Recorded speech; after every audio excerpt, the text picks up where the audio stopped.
सुहासिनी जी दिल्ली से। राधे राधे। महाराज जी राधे राधे, आपके चरणों में कोटि कोटि प्रणाम।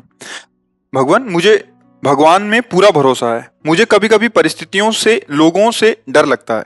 लोगों की बोली हुई बातों को मैं अपने मन में से निकाल नहीं पाती। इस वजह से मन में विचारों की एक चैन सी बनी रहती है, जिसके कारण मन बहुत घबराता है और बहुत दुख पाता है। तो मैं इस अवस्था में कैसे विजय प्राप्त इसमें क्या है कि विवेक की कमी है।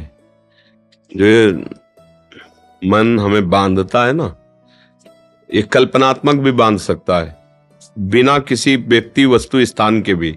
ये बिना किसी के भी ये भय की रचना कर सकता है अंदर ही अंदर। ये बिना किसी बात के भी बात रचना कर सकता। अगर ऐसा हो गया तो फिर तो जीना मुश्किल हो जाएगा। फिर क्या वो मतलब आपको ऐसे विषाद में पैदा कर देगा जहां कोई अवसर नहीं विषाद का, वहां भी विषाद करा देगा, क्योंकि विवेक नहीं है। अगर विवेक है तो फट से काट देगा। जहां वो चैन बनाना चाहेगा ना, फट से काट देगा। अगर ऐसा होगा तो भगवान है ना, वो रक्षा करेंगे। अगर ये नष्ट हो गया तो दूसरी व्यवस्था करेंगे।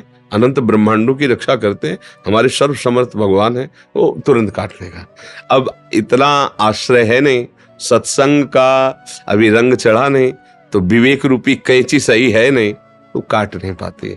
अगर विवेक एक क्षण में कट जाएगा, कोई घंटा में काट पाता है, कोई दिन में, कोई जीवन भर बनाए रखता है। ये वही आदमी है जिसने मुझे गाली दिया था, जीवन भर बनाए रखता है, और कोई एक सेकंड में काट दिया।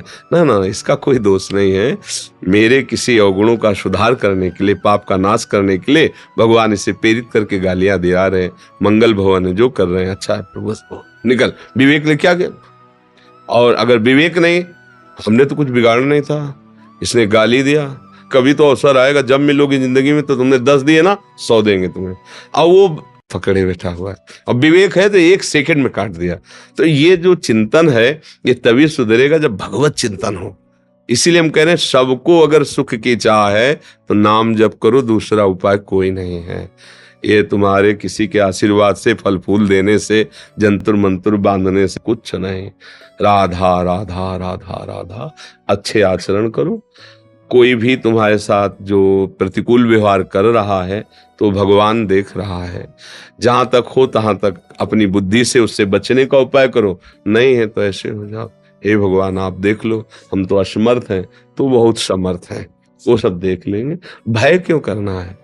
अगर हम भय करते रहेंगे तो इसका मतलब भगवान का आश्रय नहीं है। भगवान के आश्रित में निर्भयता बढ़ती है कि यार हम अकेले जा रहे हैं, अगर कोई मिला मारा तो वही भगवान है ना, हमारी रक्षा कर लेंगे। और निश्चित आपने विश्वास किया है, भगवान रक्षा कर लेंगे। अगर कोई भारी से भारी समस्या है तो भगवान के लिए कोई समस्या है क्या? तो बस अगर भगवान का आपने आश्रय नहीं लिया तो सब समस्या ही समस्या है। जिसको हम पति कहते हैं, प्राण प्रिय कहते हैं, वो ऐसी परिस्थितियों में उसकी बुद्धि हो जाती है कि अपने परिवार को जहर दे देता है। ऐसी परिस्थिति प्रकट हो जाती है कि जो प्रिय से प्रियजन है वो संबंध विच्छेद कर लेते हैं। जिनके सहारे हमने जीवन काटने की कोशिश की, वही हमें छोड़ देते हैं। ये क्या है? फिर भय ही तो है ना।